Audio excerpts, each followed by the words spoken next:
सिर्फ एक हफ्ते के अंदर भारत को दो बड़े डिप्लोमेटिक झटके लगे। तो चलिए, जो हमारे पास सोर्स मटेरियल है उसके आधार पर यह समझने की कोशिश करते हैं कि आखिर ये चुनौतियां हैं क्या और भारत की जो रीजनल स्ट्रैटेजी है उसके लिए इनके क्या मायने हैं। और इस पूरे विश्लेषण की शुरुआत होती है इसी एक पावरफुल क्लॉज से। ये पाकिस्तान और सऊदी अरब के बीच जो नया स्ट्रेटेजिक एग्रीमेंट हुआ है, ये उसका हिस्सा है और ये ना एक बहुत बड़े जियोपॉलिटिकल शिफ्ट का इशारा कर रहा है। अब देखिए, इस नए समझौते का असली वजन समझना है ना, तो इसकी तुलना नेटो के आर्टिकल 5 से करनी होगी। प्रिंसिपल दोनों का बिल्कुल एक जैसा है। एक पर हमला मतलब सब पर हमला। तो यहीं से एक बड़ा सवाल खड़ा होता है और सोर्स मटेरियल भी यही सवाल उठाता है। क्या हम एक इस्लामिक नेटो को, एक नए पावरफुल मिलिट्री ब्लॉक को इस्लामी दुनिया में उभरते हुए देख रहे हैं? तो चलिए सबसे पहले बात करते हैं पहले झटके की। यह है पाकिस्तान और सऊदी अरब के बीच एक फॉर्मल मिलिट्री अलायंस। आइए इसको थोड़ा और डीप में समझते हैं। ये जो समझौता है ना, ये पहले के किसी भी कोऑपरेशन से बहुत आगे की बात है। ये एक बाइंडिंग डिफेंस कमिटमेंट है और इसके कुछ पोटेंशियल न्यूक्लियर इम्प्लीकेशंस भी हैं। मतलब एक छिपी हुई समझ है कि एक दूसरे की हिफाजत के लिए हर तरह की कैपेबिलिटी का इस्तेमाल किया जाएगा। और तो और यूएई या कतर जैसे दूसरे अरब देशों के लिए भी दरवाजे खुले रखे गए हैं। लेकिन एक मिनट, जैसा कि सोर्स बताता है, ये सब कुछ रातों रात नहीं हुआ है। ये जो नया समझौता है, इसकी नींव दशकों पुराने बहुत ही गहरे स्ट्रेटेजिक कोऑपरेशन पर टिकी है। इस टाइमलाइन पर एक नजर डालिए। ये रिश्ता 1951 से ही मिलिट्री फोकस्ड रहा है। फिर 1979 में ग्रैंड मस्जिद वाले मामले में और 1982 के सिक्योरिटी एग्रीमेंट से ये मिलिट्री कोऑपरेशन और भी गहरा हो गया। और फिर आया 1998, जब पाकिस्तान ने न्यूक्लियर टेस्ट किए तो सऊदी अरब एक बहुत बड़े सपोर्टर के तौर पर सामने आया। 50,000 ये सिर्फ एक नंबर नहीं है। सोचिए, जब पूरी दुनिया पाकिस्तान पर न्यूक्लियर टेस्ट के लिए बैन लगा रही थी, तब सऊदी अरब उसे हर दिन 50,000 बैरल तेल बिल्कुल मुफ्त दे रहा था। ये एक तरह से इकोनॉमिक लाइफलाइन थी। और यहीं पर एक बहुत जरूरी कंपैरिजन सामने आता है। सऊदी अरब के दो रिश्ते हैं, एक पाकिस्तान के साथ और दूसरा भारत के साथ, और ये दोनों रिश्ते अपनी बुनियाद में ही बिल्कुल अलग हैं।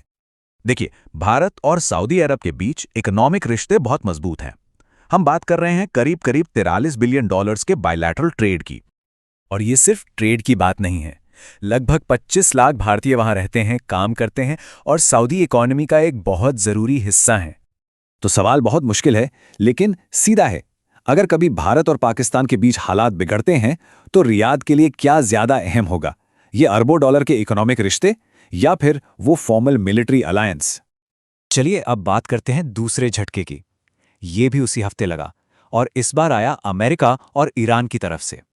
सोर्स मटेरियल ये बताता है कि अमेरिका ने एक 7 साल पुरानी छूट को खत्म करने का फैसला किया है। ये वो छूट थी जिसकी वजह से भारत ईरान के चाबहार पोर्ट को डेवलप और ऑपरेट कर पा रहा था। अब वो छूट वापस ली जा रही है। तो सवाल है, चाबहार पोर्ट इतना जरूरी क्यों है? सिंपल है, भारत को अफगानिस्तान और सेंट्रल एशिया तक पहुंचने के लिए एक रास्ता चाहिए और जमीनी रास्ता पाकिस्तान ब्लॉक कर देता है। चाबहार वो बाईपास है जो पाकिस्तान को पूरी तरह से किनारे कर देता है। तो ये छूट हटना कोई छोटी मोटी बात नहीं है, ये भारत की पूरी सेंट्रल एशिया स्ट्रैटेजी के दिल पर एक चोट है। तो एक तरफ पाकिस्तान सऊदी का मिलिट्री अलायंस, दूसरी तरफ चाबहार पर अमेरिकी दबाव। ये दोनों घटनाएं जो अलग अलग दिख रही हैं, आखिर आपस में जुड़ती कैसे हैं? चलिए सोर्स मटेरियल के क्रिटिकल एनालिसिस को देखते हैं। सोर्स अपनी पूरी क्रिटिक को एक दिलचस्प टर्म के इर्द गिर्द बुनता है, लॉलीपॉप डिप्लोमेसी। ये क्या है? सोर्स के मुताबिक ये वो डिप्लोमेसी है जो भव्य स्वागत, फोटो ऑप्स, बड़े बड़े awards, diaspora events, social media reels और बर्थडे विशेस पर ज्यादा फोकस करती है। तर्क ये है कि ये सब चीजें एक अच्छी इमेज तो बनाती हैं, बिल्कुल, लेकिन जब देश को असल में किसी ठोस स्ट्रेटेजिक जीत की जरूरत पड़ती है, तब ये चीजें काम नहीं आती। तो इस विश्लेषण का जो सार है वो ये है कि ये जो डिप्लोमैटिक झटके लगे हैं वो सीधे सीधे इस बात का नतीजा है कि फॉरेन पॉलिसी का फोकस हार्ड जियोपॉलिटिकल फायदे हासिल करने से हटकर लीडर्स की पर्सनल ब्रांड बिल्डिंग पर चला गया। और इस एनालिसिस के मुताबिक ये सारे डेवलपमेंट्स भारत को एक बहुत मुश्किल और कह सकते हैं कि एक आइसोलेटेड सिचुएशन में लाकर खड़ा कर देते हैं। मतलब एक तरफ पश्चिम में अमेरिका है जो बातें तो दोस्ती की करता है, लेकिन मौका मिलते ही प्रतिबंध और टैरिफ से दबाव भी बनाता है। और दूसरी तरफ पूर्व में चीन है, जिसके साथ $100 बिलियन का ट्रेड डिफिसिट है और बॉर्डर पर तनाव भी है। तो ये एक तरह का स्ट्रैटेजिक स्क्वीज है। सोर्स का निष्कर्ष ये है कि एक तरफ भारत स्ट्रगल कर रहा है और दूसरी तरफ पाकिस्तान, वो अमेरिका, चीन, तुर्की और अब सऊदी अरब के साथ अपने रिश्ते लगातार मजबूत करता जा रहा है। मतलब यहां एक अजीब सा विरोधाभास दिखता है। जिस देश को अलग थलग होना चाहिए था, उसे नए नए दोस्त मिल रहे हैं और उसका बड़ा पड़ोसी बढ़ते दबाव में है। तो आखिर में ये पूरा विश्लेषण हमें एक बहुत ही तीखे सवाल के साथ छोड़ जाता है। जब चारों तरफ से दबाव बढ़ रहा हो, तो क्या सिर्फ पर्सनल ब्रांडिंग पर फोकस डिप्लोमेसी किसी देश के कोर स्ट्रैटेजिक इंटरेस्ट को, उसके असली राष्ट्रीय हितों को सुरक्षित रख सकती है?